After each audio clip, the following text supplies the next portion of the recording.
Thank you for listening to this episode. Make sure you come back for the next episode covering the points of this conversation. And follow the podcast on social media by finding @Prestigious_Pod. Follow me, Mr. Kent, at Mr. Chris R. Kent. Follow me, Chris Bean, at Chris Bean Official. Join our Discord for exclusive content and personal interactions. And if you'd like to be coached on how to live a more prestigious life, you can reach out to me, Chris Bean, on one of my social media platforms, or by emailing the podcast directly at prestigiousinitiative@gmail.com. Lastly, sign up for our newsletter either through social media or on our website. This is the Prestigious Initiative. Welcome. I'm Chris Bean, and here with me is Chris Kent. Hello, Mr. Kent. Hello, sir. Today we have a true expert in the realm of time management and productivity, Alexis Haselberger. Alexis is a time management and productivity coach who has helped individuals and major companies like Google, Lyft, Workday, among others, to do more and to stress less. Alexis, thank you so much for joining us here today. Yeah, I'm happy to be here. Thanks for having me. So, Alexis, before we get into the real heart of our conversation, I just wonder, can you give us a little bit about your journey and what led you to be the person who you are today? Sure. Yeah. So I spent the first, 15 years of my career in early stage startups, doing kind of everything that wasn't sales and engineering, right? So that's operations, legal, finance, facilities, just like all of those things. And it was really clear to me working in startups that a lot of people were burning out, right? People were at the office until all hours. People were working really wild hours. And that was never something I wanted to do. Like, I wanted to do really good work, and I wanted to also have a life outside of that. And so I started to develop just processes and practices that I was using in my own life to help me to do that. And at the same time, people started coming to me for that kind of help. And I started being asked by, companies I worked for to, do things like put together a task management system for the company and train everyone on how to use it. Or, at one point, I think this was the kind of aha moment for me. One of the CEOs that I was working for was like, "Hey, do you think you could put together a productivity workshop for the team, for the company, and just base it on stuff you already do?" And I was like, "Wow, that sounds like a lot of fun." And so when that startup went out of business, as many of them do, the majority of them do, I realized that there was kind of a product market fit for the skills that I was able to teach people, and the skills that people need, because they don't teach this stuff in school, right? That's the number one thing people tell me is like, why did they teach this to me in college? Why didn't they teach this to me in high school, right? Yeah, well, I think that in a world filled with distraction, time management really is crucial. Can you share some effective techniques to our listeners on how to manage their time more efficiently in their daily lives?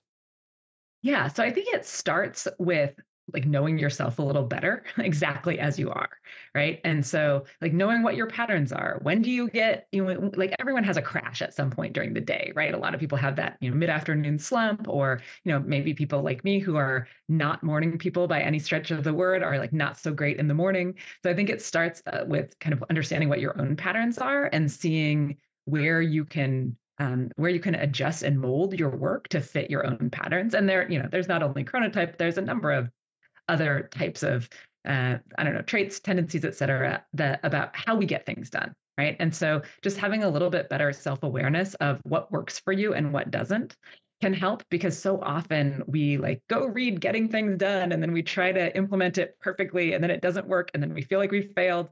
And it's not our fault. It's just that that did not work for us because our brains don't work like that. So that's where I would start. I think there are also some really simple things that people could start doing today. And one of them is just to write it down. Write things down.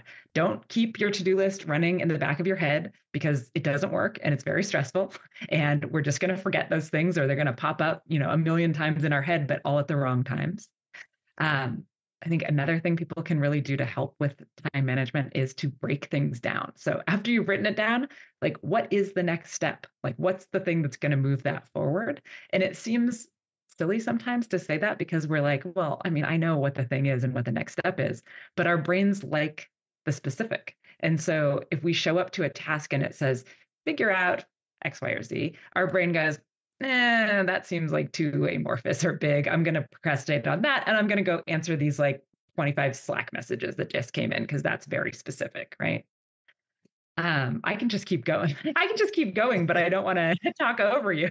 So it seems like really the foundation is understanding how the individual works, and then try to create a work atmosphere that is keeping that at the heart of it. So if you're a morning person, you want to get your kind of deep work done in the morning time. If you're evening, taking all those things into account, but on top of that, to have somewhere where you talked about getting things done, which is David Allen. And David Allen famously says that, your brain is for having ideas, not holding them, which means you need somewhere to get those things out of your head, to write them down with, which means you need some sort of a task management type of system, whether it's writing it down, or you have some sort of digital area for that, but then also to be awfully specific as far as what those things are when they fill your time, because is it Parkinson's law that work expands to fill the time that is allotted to it. And if you have 2 hours allotted to this super kind of ill-defined task, then it's going to take that long to do, and it's not really defined very well. And so you're, like you said, you're not going to be really wanting to do that thing, especially if you take that and put that into a time of the day that is not very good for you to be doing that type of deep work activity.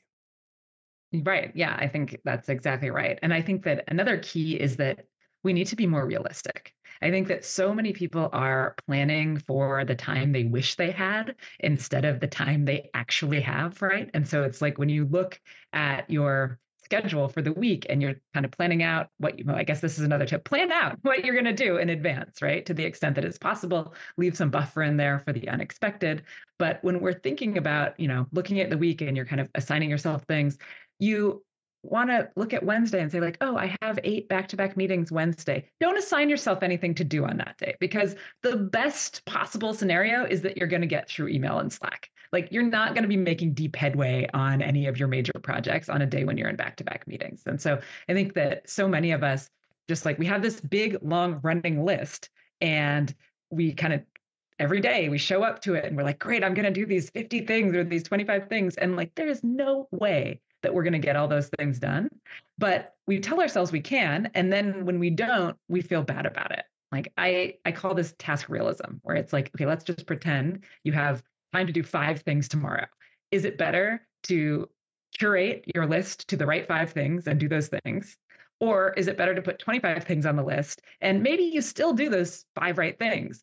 But in the first scenario, you get to feel really good about yourself. And in the second scenario, you feel really crappy about yourself, but you did the same 5 things.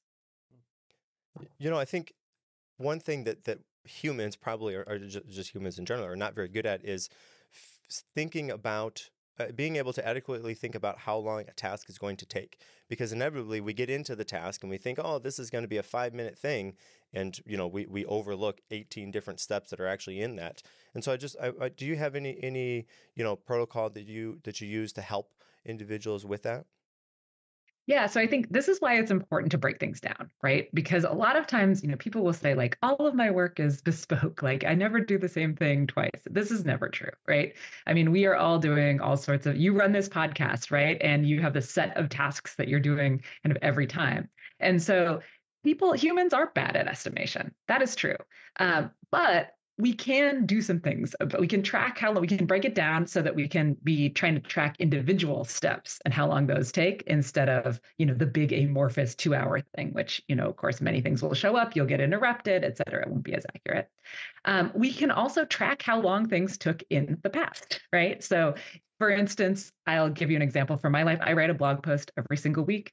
Every single week, my brain thinks it's going to take me an hour. Every single week, it takes me 90 minutes, and therefore I block 90 minutes, even though every single week my brain shows up and says, like, this week it's going to be different. Like, this week it's going to take an hour, right?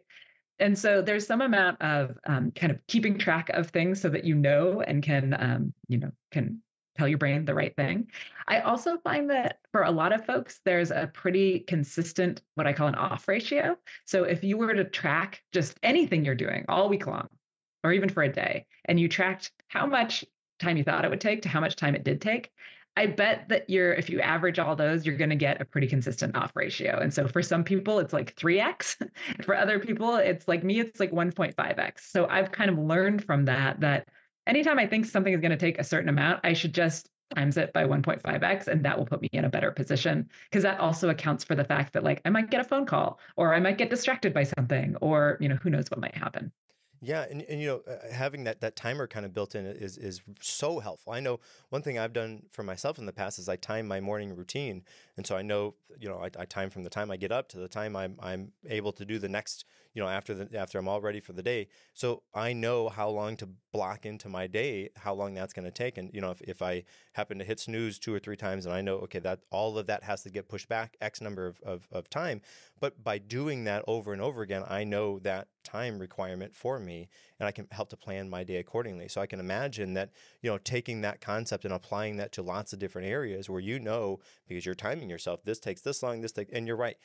Pretty well everybody, we're humans. Humans are creatures of habit. You're doing the same type of things over and over and over again. They may be in different lights, but really you're doing the same thing. So, being able to fully understand this takes this long and this task takes this long, and then plan accordingly is crucial to being able to fit everything that you need to get done or want to get done in a given day correctly. Yeah, I mean, I think you're totally right, and I think there's another nuance to this. I'll share a little story about a client of mine recently. She started adopting these practices where she's working in my group program, and she said one, like now that she's started doing all of this, she has these two big projects that she does every year, right? They're on an annual schedule, and she said this year not only is she 2 months ahead of schedule, but also that she timed all of these last year and then put that in her task system so she would know this year. And that this year it actually took her half the time to do them because she'd kind of planned in advance. She wasn't having to rethink all of the steps every time. And so there's some element where we actually get more efficient through this process because we're not having to kind of rehash all the things every time. I know it's like we all think we have better memories than we do, right? And then we show up to something that we've done a million times, and like we can't remember where the document is, or what the steps were, or et cetera. I mean, I have a client who told me he created a task with a few steps for changing the oil on his car because he could never remember every year like what type of oil his car takes, and he was like, this alone, just writing down the type of oil my car takes has saved me like half an hour because I used to have to go look and go find it in the garage, etc. Well, yeah, and that brings in another point is because if you time yourself, because you are then you can kind of race against the clock. And not that you want to sacrifice the work that you're doing, but then you can kind of play a game there and say, okay, this is I'm under the gun, I'm on the line. Well, how much time can I get this done in? What's the smallest amount of time? And you can only play that game so many times before your work starts to sacrifice. But if you can do that, and then you get the shortest time, and then you get the longest time, then you can kind of get an average of there's the average that this takes. But playing that game of trying to get more done in the allotted time, I found is kind of a fun way to come at a sometimes boring or monotonous activity. Yeah. And even, you mentioned like a 2-hour time block, right? Even just short, let's say you're going to work on one project for 2 hours, even shortening those time blocks and like, I don't know, specifying more what you're going to do during that time. So, maybe you have a half an hour time block for one step, and then you have an hour for another step, and then it's 2 15-minute time or whatever, right? But that can help you kind of stay on the pace and stay with that kind of beat the clock. I also don't mean to suggest that like I'm tracking and timing things 100% of the time, because that I think is onerous and also unrealistic for people to do. But, doing it, like I track my time maybe 2 weeks out of the year just to kind of get some baselines. I know that people might be listening and think like, I'm not going to track all of the things, and I'm not going to sit there with a stopwatch and time everything all the time. Like, no, you don't need to, right? Right. But it is a very helpful tool that you can have in your bag to Right. kind of counteract against the human failure of being able to guesstimate how long a certain task will take or does take. Totally. Yeah. So productivity is, of course, a common goal for so many people. And, I'm just wondering, do you have any practical, actionable hacks that people can do to boost their daily productivity? And I guess maybe, productivity is one of those words. Maybe we start with, what is your definition of productivity so that we can all have a baseline of what that means to you? And then, what are some actionable things to increase that? Yeah. So productivity to me means doing what you intended to do. right? So it's very different from I think like what we hear a lot, which is like productivity is doing as many things as possible in the shortest amount of time, right? I really think about productivity more on a kind of whole life level. And so if I have made a plan and I have, like completed that plan for my workday, that feels like a productive day. If I have, decided that my goal is to spend 5 hours out in the hammock in my backyard reading a book with a beer, that's also productive because like I intended to do that thing. Right. So that's where I'm starting from with kind of the baseline of productivity. But in terms of what people can do to more practically get on top of their productivity, whatever that means to them, I think one of the first things that you can do is just get more sleep. Like baseline, get more sleep because there are so many, one, like nobody gets enough sleep. And two, studies show that I think that the stat is that for every like 1 hour of sleep debt that you have in a given day, so maybe your body needs 7 hours and you got 6 hours, it's the equivalent to your brain of having like one alcoholic drink in your system. And so I always think about this because there's so many things I wouldn't do with 2 or 3 drinks in my system, right? I wouldn't email my clients. I wouldn't drive my kids around. Like there's just so many things that I know my brain is not meant for when I don't have. So I think that's something that I think we should definitely start with. I think we can modulate our environment to the best of our ability. And so what this means different things for different people. But like for me, I need silence. Like I am not good. I have ADHD. I am not good with like random interruptions. So I am often listening, like if right now I'm home alone, nobody's here, I don't have anything going on. But if my kids were here or my husband was here, I would be listening to a brown noise playlist on YouTube with headphones in my ears so that I could drown out everything happening around me, right? That wouldn't work for everybody. I know it's like my husband needs music to work, right? But like, what can we do to fix our environment for us? And we might not always have like all of the options, right? I mean, I used to work in an open office with zero, like, I think there's one conference room, right? And I would often just like take my chair and like go into a corner and like face the wall. And it would be the signal, I mean, weird signal, but a signal that like, I don't want to talk to anybody. Please don't bother me. Like, I'm clearly doing something. You don't know what I'm doing, but it's clear that I don't want to talk to you, right? So whatever we can do to kind of modulate our environment. Taking breaks is also, I think, really key. We don't do this. This is another thing that I think we don't do enough, especially in this kind of like over productivityized hustle culture, right? We're like, I'm just going to double down. I can get through this thing. I'm going to like make it happen. But often when we feel ourselves losing focus, that's just a sign that we need a break. And so if we take a 5-minute break, we get up, we move our eyes, we move our body, we get a snack, we get a glass of water, whatever, we will be able to come back much better focused and finish that thing to a higher degree of quality much faster than if we just tried to like muscle our way through it. I think there's a study that the most productive people, however they define that, were taking about 17 minutes of break for every 52 minutes of work. And I have never achieved that level. Like I aspire to it, but I always think about that. Well, so that kind of brings or reminds me of the Pomodoro technique, where you do 20 minutes of deep work, or set aside work, and 5 or 10 minutes, depending on how you practice that, of a break. And so that time away gives you an opportunity to recharge, to regenerate. But then you also have that knowledge, that intent of, okay, in 5 minutes or 10 minutes, I know I'm going to go back to this. And so you are able to set your mind at ease for that little bit of time, and then you gear up and go back down to the work again. Yeah, I think that's true. I also think with the Pomodoro technique that it doesn't always work in the classic way with like the 25 minutes of Pomodoro and then 5 minutes of break. I think that the vast majority of, people that I work with do not have days that they can break up like that, right? And so I think the Pomodoro technique is really effective if we take it at its like core element, which is that we can actually make those Pomodoro time blocks whatever we want, right? I often tell people, match it to your own attention span. Like if you have a 45-minute attention span, there's no reason why you need to stop yourself at 25 minutes, right? Set it for 45 minutes. Or I've had clients who have like really short attention spans, like 7 minutes, right? And they will like set it for 7 minutes so that they can actually focus for 7 minutes, take like a 1 or 2 minute break, and then go back into it. So I think that sometimes we read these things and we think, well, if I'm not doing it in exactly the way that it's set out, that I'm not doing it right. And I think that's actually totally fine. You, another thing you talked about was the environment. And I think environment is so important. Something we've talked about previously is I don't, not that I have a huge house, but I do different activities in different areas of my house. And what that does is that presets my mind that in this is our podcast studio. So that we're doing a podcast here. And, and I have an area that I go to do my daily studying, or I'm reading at, and, all these different things that they're kind of signaled by where I'm at in my house at different times, or different areas are, triggering different areas of my brain, so that I'm focused on this type of work or that type of work or whatever it is. And so you can do that. Maybe you're at your kitchen table and you sit in this seat when you're eating dinner with your family. You sit in this seat when you're answering emails, or whatever it is. It doesn't have to be huge, but to have that area set up, your environment set up, so that you can do that type of work with that kind of mindset going in, I think is profound.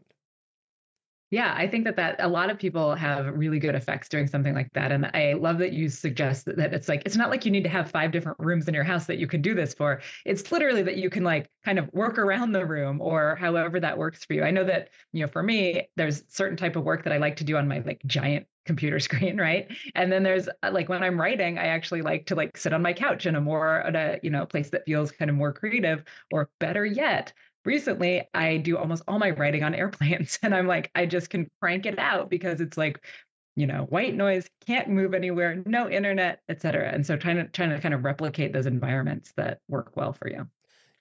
So stress seems to be a major concern in today's day and age. And I'm just wondering, do you have any effective time management ways to actually reduce stress and enhance overall well-being?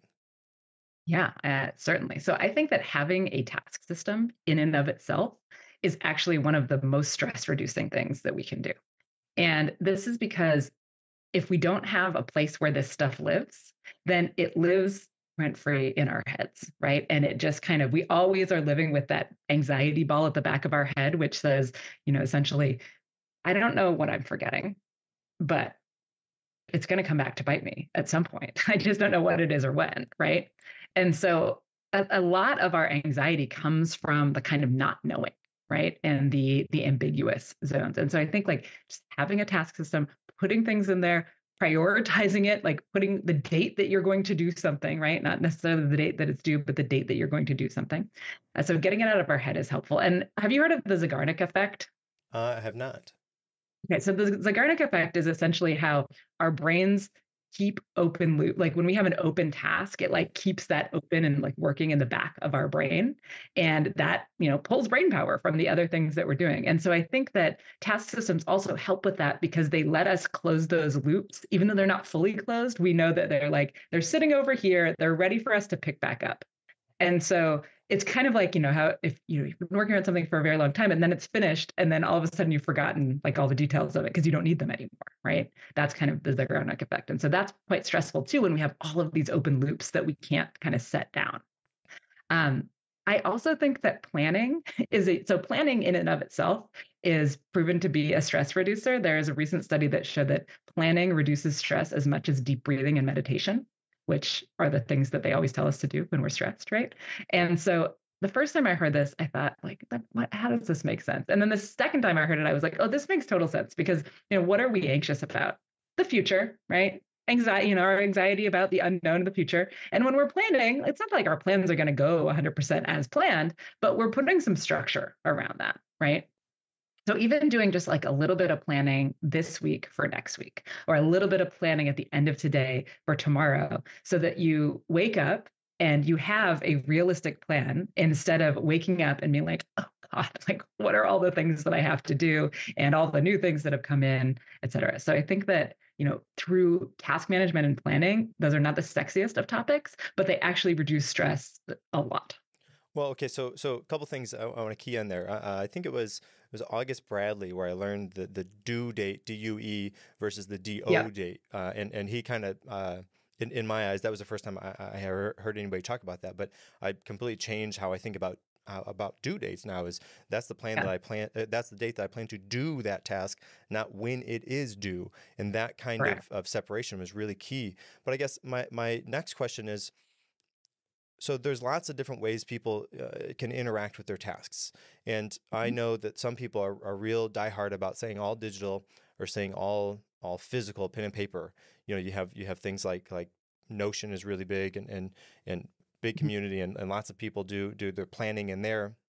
And you have people that do the bullet journal. And so those two kind of things are they're doing the same thing, but they're doing different ways. And so I wonder if do you have any benefit or insight in doing one versus the other, meaning digital or physical, not necessarily Notion and bullet journaling, but physical versus digital. Yeah, so I feel very strongly that one should do the thing that works best for them, right? I don't think that we are like, I'm not going to be here being like, everyone must go digital or like paper and pen is the only way, because that's just not how we work. And that's how we set people up for failure. That being said, I do edge towards digital for myself for sure. And I think for a lot of people, because I think that like I wrote an article recently about how to go digital without giving up paper, because I think like a lot of people think of themselves as paper people, right? But when you have like a full task management system, right? When you're getting everything out of your head, that's hundreds, maybe thousands of things, right? And so that becomes very difficult to manage on paper, right? It's a lot of writing and rewriting. It's a lot of, if you're trying to time block or something like that, it's like writing things in pencil and then like moving them and erasing, and like that just adds a lot of extra time. So if somebody is like a diehard paper person and they're like, this is the way I have to do it, I'm not going to tell them to stop. I want them to do whatever works for them. But for folks who just need to be like nudged a little bit to digital, I have clients who like keep everything digital, but then they like to print out their daily list at the beginning of the day because they like having that in front of them. Or some people like they like to calendar, time block in their Google Calendar, but then they like print that at the beginning of the week, at the beginning of the day, so that they have it there and they can mark it up. So I mean, I'll also say I'm a fully digital person, and yet I have paper notes sitting in front of me because I've tried every form of digital note taking available and just doesn't work for me. And so I live with the fact that I write down paper notes and then I transfer them into my system when needed. I think you're right though. But having an understanding of how you work and then being able to apply that. For me, I am very much not a paper person. Mhm. A Notion is my app of choice, and my journal, my daily tasks, my calendar, all of that lives inside of my Notion, and so that is my daily planner, sort of say, amongst other things. And having a place where all of that lives, I think, is crucial, whether it's physical or digital. But being able to rely on that system and then use it for yourself, and being able to interact with it wherever you are, I think is really major. Because I know I've met with several people that they have one way of doing things, but then they have to take a physical note so that they can go home and be able to get on their computer so they can add that to their calendar, whatever it is, because they don't have that, the app's not on their phone, or it doesn't work for, whatever it is. But to have that wherever you are, I think is key. Or to have some sort of system where you take a physical, and then Mhm. at the end of the day, whatever it is, at the beginning of the next day, you take that physical and put it into Yeah. your digital, if that's your modality of choice. Then you do that with that purpose.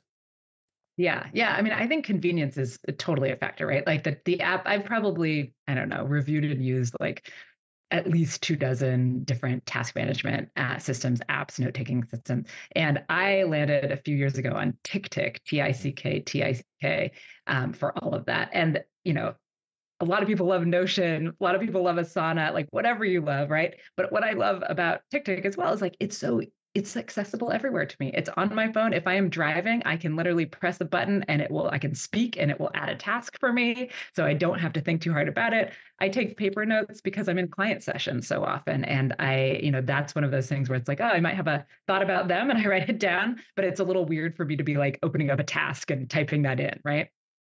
Yeah, and unfortunately, at least I haven't found a note taking system that adequately takes, like, if I have my iPad, I'm taking, I got the Apple Pencil, writing notes down, and then be able to convert that very well into a digital space, or to interact with those. I don't want two different systems, and so it would Notion, if you're listening to this, incorporate hand notes into your system. People would love that. But anyways, to have that, because you're right. I think that there are some times where we're writing pen and paper notes right now as we're going through this. That there's a certain time that is important and necessary and useful, but it isn't always useful to be able, like you said, to get on your keyboard and just type those things. And so to have that kind of go-between is sometimes essential in order to incorporate that into your system.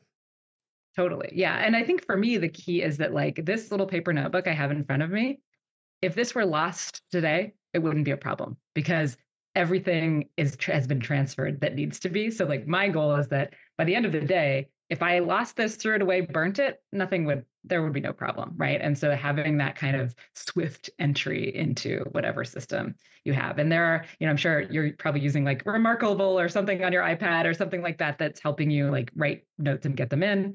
There's also, if people really like paper, they can use Google Keep to OCR the text. So like, for instance, if I have a bunch of notes, I'll just take a photo of it, click, go to, drop that into Google Keep, get text, and then that just gives me all of the actual text that I can then copy and paste in. Yeah. So Apple can do that from the photo as well. You can take a photo and then highlight the text and copy that and export that over as well, which I have used countless times. Very helpful. Yeah. So yes, lots of different ways that we can get our written notes into our digital system. Yes. So, procrastination, that is the big thing that really is the stumbling block for a lot of people, and it's a challenge that we've all faced. And, I'm just wondering, do you have any common reasons behind procrastination, and how do you help individuals to overcome it? Yeah. So this is something that almost everyone I work with shows up saying this is an issue for them. And, they identify as procrastinators, et cetera. Not everyone, but a lot of people. And I think that there are two big blockers that I see over and over again. One is that there are like emotional blockers to the task, whatever it is. It's something, or, mental or whatever, but it's like, it's not just that they don't know how to do it or what to do. It's that there's some reason they don't want to do it, right? And that could be for any number of things. So maybe it's some work related task and it's just not something they're interested in, right? Or maybe it's like their divorce paperwork and they really don't want to do it because they're not quite ready to accept the fact that their marriage is over, right? Or what, there's lots of different reasons, but a lot of times it's kind of understanding if there is an emotional blocker to this thing, what is it? And then how do we kind of move past that, right? And then the other side of it is more tactical and practical. And this is that we tend to procrastinate things that are big, amorphous, or overwhelming, right? And so with those types of things, the key is that we want to actually get really clear on the next step, right? Then maybe we need to know all the steps. Usually not. Usually we just need to know what the first step is to move it forward. So have you ever had an issue where you have a task on your task list. It's not something you've done before. You don't really know how to do it, but it's also not due for 3 weeks, right? And so you just kind of leave it there and it keeps getting closer and closer to the actual deadline. And then all of a sudden it's due tomorrow and you're like, oh God, I got to sit down and do this thing. And then you sit down to do the thing and it takes like 5 minutes, right? And you have been procrastinating it. You've been thinking about it. You've been equivocating about it way more time than it actually took to get this thing done, right? Has that happened for either of you? I hear you nodding, but yeah. Okay. And that's the thing. Usually it's like, okay, what's the actual first next step to move this thing forward? Sometimes we don't know because that's how new this thing is. So then the first step becomes put 30 minutes on my calendar to brainstorm about X or research about X. Or maybe the next step is like ask my boss or ask a colleague. Or maybe the next step is ask ChatGPT or Google it or like whatever the thing is. But we always have some small next action we can do to move things forward. I've had people who were, really struggling with depression and other things that were also preventing them from, doing the work that they wanted to do. And they've taken this concept even farther to be like, open the laptop, right? Open a document, put the title on the document, right? Because the idea is that you want to make the next step so easy that you can't convince your brain not to do it. And if you can make that step so easy you can't convince your brain not to do it, then the next step becomes easier. And then you're starting to kind of get those nice little dopamine hits from finishing things. Well, and that reminds me of James Clear's Atomic Habits, where he talks about as you're creating a habit, you want to make that cue, the introduction into the habit so easy that it's almost impossible to not do. And right, what a great way to overcome procrastination in the same regard, because you want to make that barrier to entry as low as possible so that you're doing it. And like you said, you're getting those dopamine hits because you're doing the thing that you thought that you couldn't do, or you didn't think that you would be able to, or didn't know how to do. But because you're actually doing it, your motivation will follow that action that you're taking. Yeah, exactly. I mean, and I, in the crude way, I usually call this like idiot proofing my task list from myself, right? Like, it's just like, what can I do to set things up to make sure that I am likely to do that thing? Hmm. Right? Yes. Yeah. Yeah. Wow. And, like you said, procrastination is something that everybody experiences. And what was interesting is you said that people identify as a procrastinator, and perhaps whether the first stumbling blocks to overcome is to stop identifying as a procrastinator, because then you don't see yourself as somebody who procrastinates tasks. You see yourself as somebody who works on those things, and you're not a procrastinator. And that shift, I think, can be profoundly helpful. I think so too. I mean, I think so many times people show up and they've kind of built these identities around like, I'm a procrastinator, I'm a disorganized person, I'm a. And I think you're exactly right that if we can shift that mindset a little bit so that it's like, no, like you're just a person and this is something that you're struggling with, because people tend to think of these themselves as these binaries, whereas this stuff, all this productivity stuff, it's just skills you can learn, right? It's not like nobody's special because they're doing it or because it's been easier for them. It's just skills you can learn if you want to. Yes. And of course that brings into the concept of mindfulness, which is, often associated with stress reduction. Can you explain how practicing mindfulness can improve your focus and efficiency on completing those daily tasks? Yeah, so I think that there's like, there's the kind of external mindfulness where you're like, I am going to meditate so that I am, so that I feel better and that I am better at, things, right? I think that being able to quiet our minds, being able to come back to that practice, I think is really helpful for folks because it helps you to kind of combat everything in the environment that is helping you to not focus, right? There are also a lot of people and a lot of people I work with who are like, I have tried to meditate for years and years and years, and like, I can't do it. Right. And I think that's okay too. And so I think that we can take mindfulness to the next step, which is, you like walking meditation. Would you wash the rice, like all of that stuff, right? But we can apply that to the things that we need to do by single tasking instead of multitasking, right? So by doing one thing at a time, moving on once you're done with that thing. Maybe you're not going to do a whole 10-hour project at once, but like doing this thing, not trying to have your email open and Slack open and be working on the thing that you're trying to do and be trying to have a conversation over here. I think that is a recipe for feeling pretty scattered. Whereas if we can bring ourselves back to what we're doing, then that can help us both with the mindfulness and with the getting of things done. And oftentimes I suggest that my clients come up with some sort of mantra to help them do that, right? So for me, I just tell myself, like, if I'm working on something, no distractions around, and for some reason I just like open up another tab on my browser and like start researching some question that has appeared in my head that is totally unrelated, I'll just say to myself, like, Alexis, come back to what you're doing. Like, very simple, come back to what you're doing. Close that, come back to what you're doing. I find the Chrome extension Momentum to be actually pretty helpful for this because it's just it just every time you open up a browser tab, it just opens a beautiful picture of nature. And in the middle, there's like one spot where you can put what your focus is. And so every time you open up a tab, it's like, oh, yes, I'm supposed to be working on this blog post. All right, great. Go back to the thing that I'm doing. And so I think that kind of that practice of coming back to what you're doing and focusing on like recognizing and focusing on the fact that we do one thing at a time instead of many is, I think, really helpful from that regard. Well, and of course, nowadays, probably more than ever, is everybody's all about multitasking, do this and do that, all these things at one time. But really, studies have found, at least from what I understand, is that you do one thing at one time and your mind is shifting back and forth between those things. Yeah, sure, it does that pretty quick and almost hard to tell, but you're not focusing on multiple things at one time. You're not actually multitasking. You're just rapid fire task switching. And when you do that, you're taking your mind from focusing on this to focusing on that and focusing. You're switching your things that you're doing, and so it's hard to be all in on one task at one time because you're switching back and forth. Even if you're switching very rapidly, you're still switching. And so if you can not multitask but single task, like you're saying, and you are able to be all in on that task, and you're not scattered or overwhelmed by what's going on.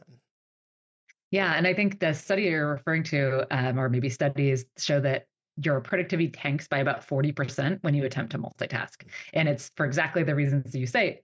we can't multitask. It's not something our brains can do. It's this rapid fire context switching where we're kind of getting some productivity drop off every time. And I think that, to bring this back to something people will maybe recognize, or maybe they're recognizing this, but it's like if you've ever been on any kind of Zoom meeting or conference call or whatever, and you are trying to write an email at the same time that you're listening, right? And you end up verbatim typing whatever somebody's saying, even if it has absolutely nothing to do with what it is that you are writing, then we see it's like our brains just get confused by that. It feels like, oh, we're so busy, we're doing all the things. But in reality, we're actually getting a lot less done. Yes.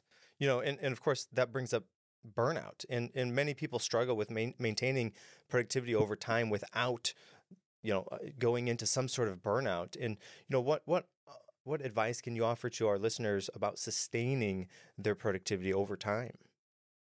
So I think that the first thing to come back to is about being realistic, right?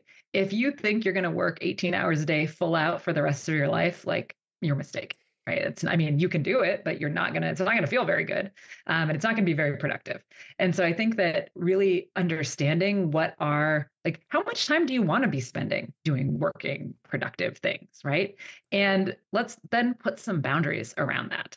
Because I think that we live in a time, as you've alluded to, where we could be doing anything all of the time on any of our devices. Like we can answer emails from bed from our boss. So we do answer emails in bed, or our clients or whatever.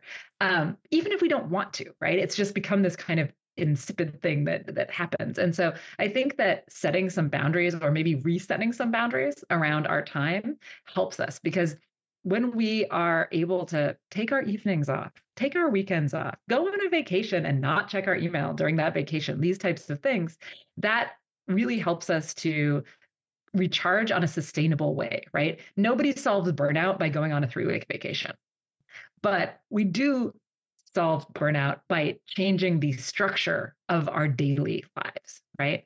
So by getting some time in for ourselves, by setting up these boundaries. And sometimes that starts with technology, right? Like I think our technology can be good they're the worst boundary offenders, and also they can be good boundary protectors, right? We can set up our calendars so that it auto declines meetings that fall outside of our working hours, right? We can set up I have an out of office reply that goes out every Friday afternoon, or actually every Thursday afternoon now, because I'm experimenting with a 4-day work week. That just says, hey, thanks so much for reaching out. I'm not checking email until Monday because I, believe that rest and relaxation are important. And if there's some sort of emergency, like here, you can get in touch with my assistant, or you can get me this way. There's rarely ever a time management emergency. So that doesn't come up very often. People can set their Slack away, even just for an hour. Set your Slack status to, I'm heads down on something. I'll be back in here at 4:30. If you need me in a true emergency, text me, or something like that, so that we can start to build in some boundaries so that people start to expect that from us. Because I think the problem that a lot of people fall into, and this has happened to me as well, is you start like a new job or a business or something, and you're like, I'm gonna make it work. I'm gonna prove myself, et cetera. And let's say you're in a new job, and so you work like full out for 3 months, and then you're like, great, like I'm getting accolades, people like me, like it's good, I'm doing good work, and then you're like, I can relax now. I'm gonna like work a normal schedule, and all of a sudden people are like, what happened? Why are you slacking? And you've unwittingly set yourself up for some expectations that you can't commit to sustainably. Well, and you're right, because that's a tough thing. And people, especially as they're into a new job, or a new promotion, or whatever it is, they overwork themselves from the onset, so that they can show, yeah, I am worth this. Thanks for whatever. And they put themselves into a corner, because that sets the standard for what they're going to be doing moving forward. And so that's a tough line that they have to learn to balance, especially like you said, in those new promotions or a new job, because you want to be careful about how much work output you give, because otherwise that will be seen as a standard. And not that you don't want to put out any work effort, because you have to, but you have to balance that with what you are able to sustain over a long term.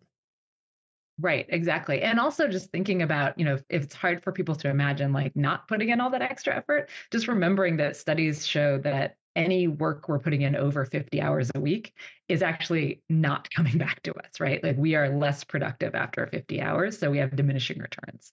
And so really thinking about like not so much, I've been thinking a lot about like effort moralization, right? And the fact that we're like, okay, the harder we work, the better we are. And like, we're going to put on all these hours. When I think really we want to think about how can we do good work efficiently, right? Because if I can do great work in 40 hours a week, that's what I want to do, right? I don't want to do subpar work in 60 hours a week. Yeah, and well, I think productivity, efficiency really is the key to that because, like you said, if you can do more work in less time, and oftentimes seems like the tough part for that is everybody has their, you come into a new job, there's this way to do this task because that's what the person told you had to do, or that's how, Sally did it before you. But either one, you don't work that way, or two, you see a clear, better way to do that, or you don't, and you have to do that.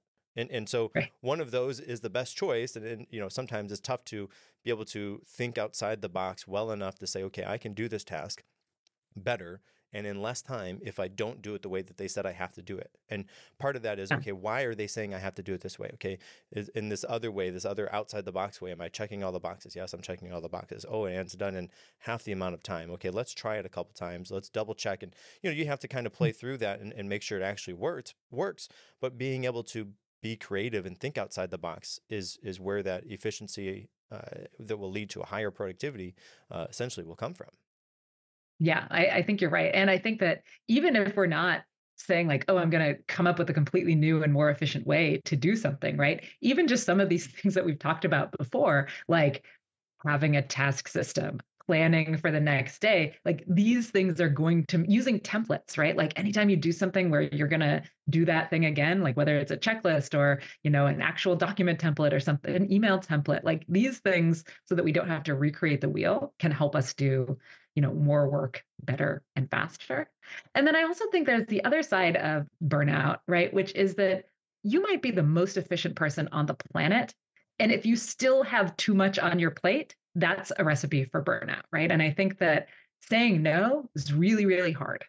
Saying no in a work context, really, really hard. Saying people think that like, oh, maybe this is easier for entrepreneurs or business owners, but you know what? It's really, really hard to say no to money, right? And so all of these things lead us to kind of taking on more than we can handle, and then feeling as though we have to maintain that. We have to make good on all of the things that we've said. So when you find yourself in that position, it's also really important to be able to have a conversation with your manager, maybe you don't need to have the conversation with your clients. You just need to like set some new boundaries around like how you'll be working and when, but really thinking about how do we make that realistic, and how do we have conversations when there is too much on our plate? I mean, I know I've worked at startups where I was like the only person doing my job and the startup's growing really, really fast.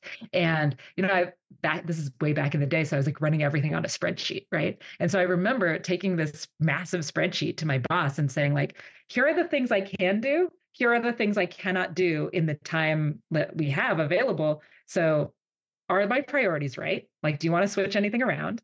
And for this other stuff, we can delay it.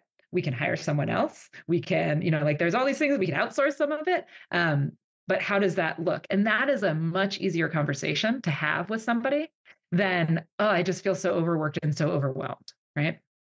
I think part of what you're saying is that unfortunately, you have to experience burnout, but really you need to know what burnout feels like so that you can see it coming down the road and try to head it off before it happens, because ultimately you have to know what it's like. What is burnout? Because everybody experiences burnout differently.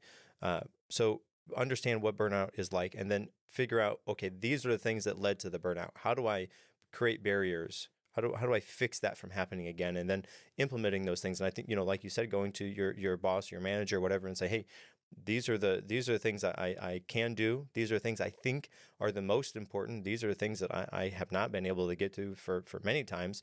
Am I out of whack? I think that is really essential, so that what that does is twofold, in my opinion, is that lets your boss know that, hey, you are actively on it. You're trying to do things, but also that, you don't have time to do all the things, and you need clarification on what is the most important thing. And that might give insight on the type of work that you do already, but then also seek better clarification on what is the most important, on top of letting your boss know that, hey, some of these things I just can't get to because I don't have enough time in the schedule. So what do we do about this? I think all of Right. those things are so beneficial. And sometimes you might feel, not like you don't want to go to your boss and say essentially, hey, I can't do my job. But Mhm. really, in those times, you have to do that because you can't do all the things that they're asking you to do, and seeking better clarification of what is most important, what do I most need to get done, and what are we supposed to do about these other things, because there's no way I can do all this stuff. I think that is so important, and part of that comes from the managers or the boss not necessarily knowing how much time it takes to do those things. And maybe they were in your position many years ago, but the job requirements then are much different than what they are now, because every market, every job is always expanding and growing and changing over the time. And so even though your manager might have been in your position 5 years ago, that's a lifetime in terms of lots of different responsibilities as far as the roles go. Yeah, I think you're totally right. And I also think that, there was a recent study that showed that managers are only aware of about 60% of what's on their direct reports plates, right? And this is just, it's not, their fault. It's just they've got their own stuff going on, and maybe there's, they're just not fully aware. And when I share that stat, a lot of employees say like, it's probably more like they don't know all of this stuff. And so I think that's another key. And I've had people come, I had this one woman that I was working with, and she was definitely having this problem. And she decided that she was going to go talk to her boss about it. And she was really worried about it. So we were kind of walking through what that conversation would look like. Because it's scary. It's scary to have those conversations. You don't want to feel like you're not doing your job. And you assume that because they've given you all this stuff that they think you can do it, right? And her boss said the opposite. Her boss said, "Thank you so much for telling me. I can't fight for more headcount if you keep absorbing the work." Right. And she was like, I can't, I don't have the ammo. Like, if you just keep doing the work and working until 1 a.m., I don't have the ammo to go to my boss and say, hey, we need more people on this team. Only when I know that you're over capacity or that you're nearing capacity can I actually do that. Right. And so I think that was really empowering for this woman to realize that, like, oh, it's not me. Like, not only is it not me, my boss wanted me to have this conversation with her. Right. Like, this was helpful.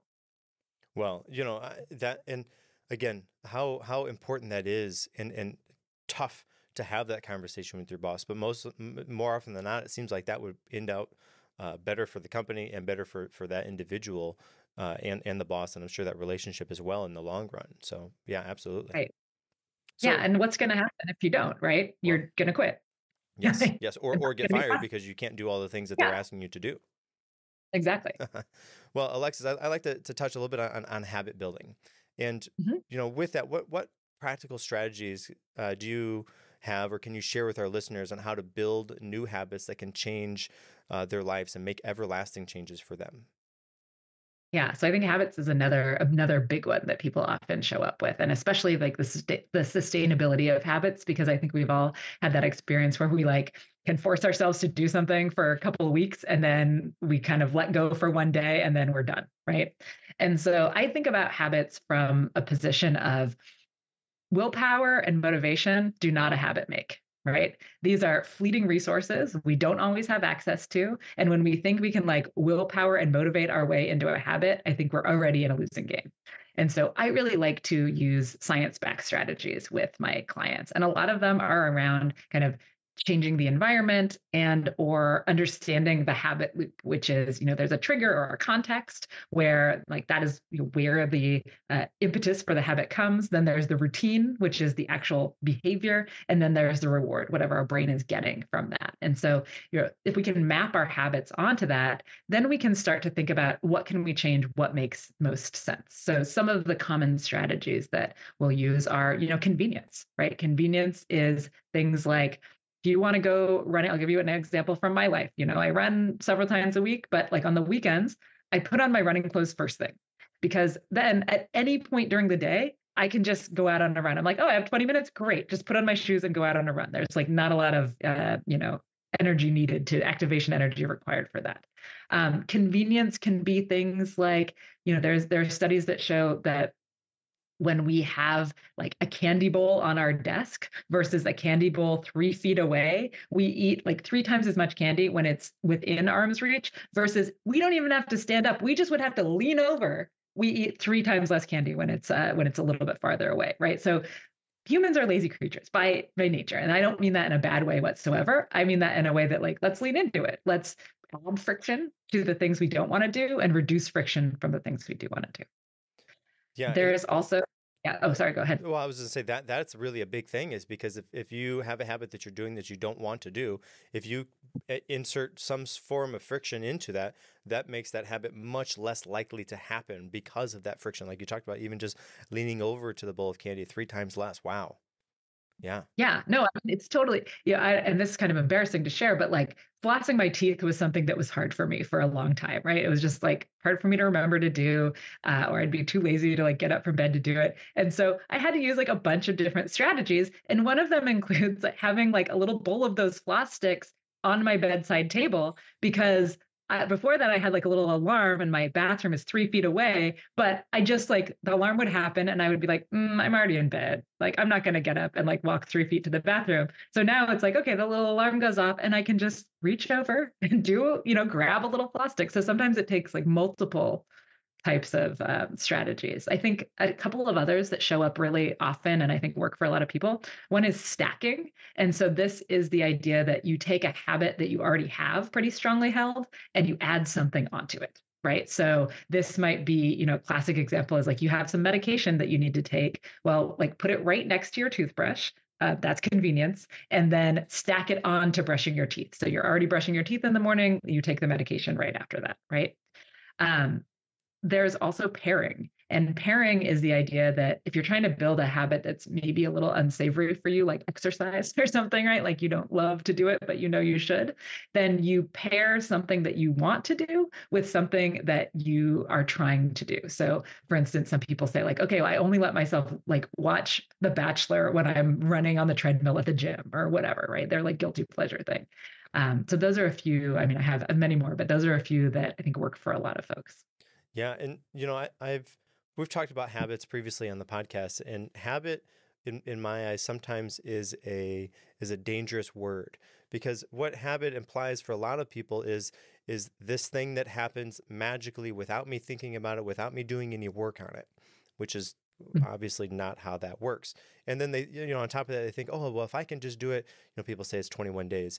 If I do it just for 21 days, then I don't have to think about it anymore. It's just going to be a habit. That's also not the case. And it's closer. I think Andrew Huberman talked about to create a habit, it's more like 3,000 some odd days. So it's much higher than what it actually, what we've been told for so long. And instead of thinking about habits like, that magic word, I switch that and I use daily practices.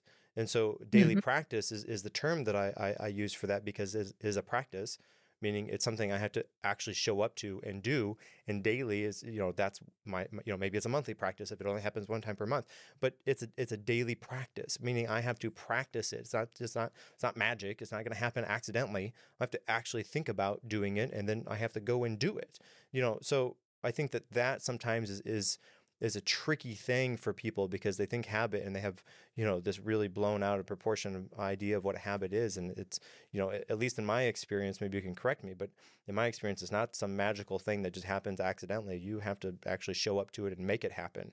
Now, there's all kinds of different tools that you can use to help it happen, but it still has to be an action that you take. Yeah, no, I completely agree. And I'm so glad that you brought up the whole 21 days lie that we have all been told and that we hear, because I think, people get really discouraged when they can't build a habit quickly. And I think, I guess Andrew Huberman says the 3,000 days. I have heard the more recent studies that I've read have said it takes somewhere between like 3 weeks and 9 months typically to build a habit, with the average being, like 2.5 months. Maybe it's more for bigger habits and then shorter for smaller, it just depends. And so I think that I love that you call it daily practice, because it is something that we kind of show up to again and again, and that for most people does become easier with time, but it doesn't mean that you're going to have that you're not going to have setbacks to that, right? And so I always think actually about this. There's this line in Atomic Habits by James Clear that says, every action you take is a vote for the person that you wish to become, or something like that. And I don't know if he meant it in the way that I interpreted it, but the way I interpret this is that I only have to be right 51% of the time. Right? Like in order to kind of build this new pathway, I only have to be right like a little more than half of the time. Because I think of it like, to take what you were saying about a practice, I think of it kind of another mental model for me is like a hiking path, right? It's like the hiking path that's there, that's the obvious choice, right? You're going to go over it. But if you want to change your habit and veer off on a new path, create a new path, you have to start trampling down that grass, right? And it's going to take many, many, many, many, many times for you to trample down the grass on the new path enough that the new path becomes the obvious path and the old path has grass growing on it now, right? That doesn't happen overnight. Yeah, absolutely. Yes. Yes. I couldn't agree more. Very good. Yes. Hey, Alexis, I want to tell you, thank you. Thank you so much for sharing your expertise on time management, productivity, and really, sustainable habit building. It's been an incredible conversation. And, I guess before we wrap up, do you have any key takeaways or insights you want to share with our listeners? Yeah, I mean, I think that I hope people will get out of this that like there are many ways to be productive, to feel that you are feeling good about the things that you're doing. Like you use Notion, I use TickTick. There's probably all sorts of things that people are using, and so I don't want people to feel discouraged if they haven't found the thing that works for them yet, and also to recognize that there's no such thing as a perfect tool. So you find something that works kind of 80% the way you want it to, that's typically good enough. Just carry on and, get into your daily practice of using it. The more you use it, the stickier it will become for you. And then also it's okay, not only okay, but preferable to experiment and iterate on your practices, right? You're not going to get it right the first time, and that's okay.